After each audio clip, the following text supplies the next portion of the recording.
So there's a lot going on with Gemini right now, who seems to be one of the platforms we really don't hear a lot about right now. But one of the biggest updates they have right now is the ability for Gemini to actually perform file creation. This has been a long time coming, and it seems that they've been lagging behind on a lot of features, but they've released 2 updates that are catching them up in this AI race. So like I said, number 1 is file creation. You can create Google Docs, PDFs, slides, and so much other stuff inside the Gemini chat, right? This is the conversation I was having with NotebookLM about my kit builder process. We're going to tell Gemini to create a PDF that's documenting that workflow. Create a professional, beautiful looking PDF that shows the workflow of the kit builder process that I can share with potential customers. Send that message over, and now I have a PDF inside of the chat thread. Let's open it and see what it looks like. The PDF is very basic, but it's still a PDF. It can create files now.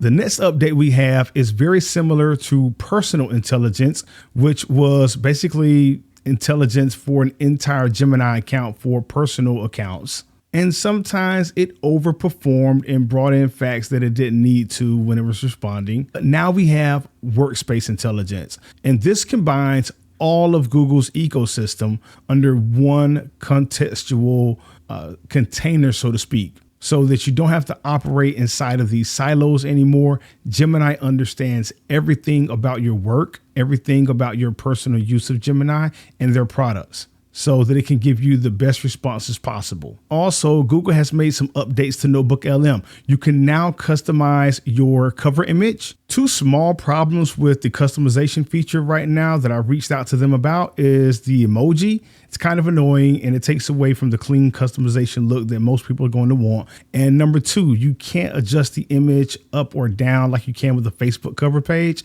And so they're in the process of actually removing the emoji, they said. And they're also going to make it so that we can adjust our images inside of NotebookLM. So I appreciate NotebookLM for responding, and I appreciate them for allowing me to always have their ear. Another new feature that Google gave to NotebookLM is its ability to self-organize the files that you give it into folders. So that's great. I demoed it in my last video.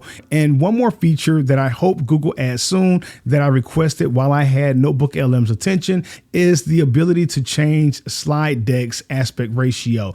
Horizontal YouTube-like slide presentations are the typical format that people use in business and in pitch decks online. But there are several occasions where a person may want to use a different aspect ratio for content on Instagram, on Facebook, or in several other different mediums where this content can be repurposed, because NotebookLM has went beyond just being a research tool. It's a content creation powerhouse, especially for low effort content or people who don't want to be in the spotlight, who don't necessarily want to be on video. Faceless brands, so to speak, which are just as powerful as brands with the face. Don't let anyone fool you. So if we get this update as well, this is going to be a major upgrade. But that's all of the updates that Google has released recently that you should know about. If you got value out of the video, make sure you hit the like button, subscribe to the channel. And as always, take care, have a good day, and I'll see you in the next video.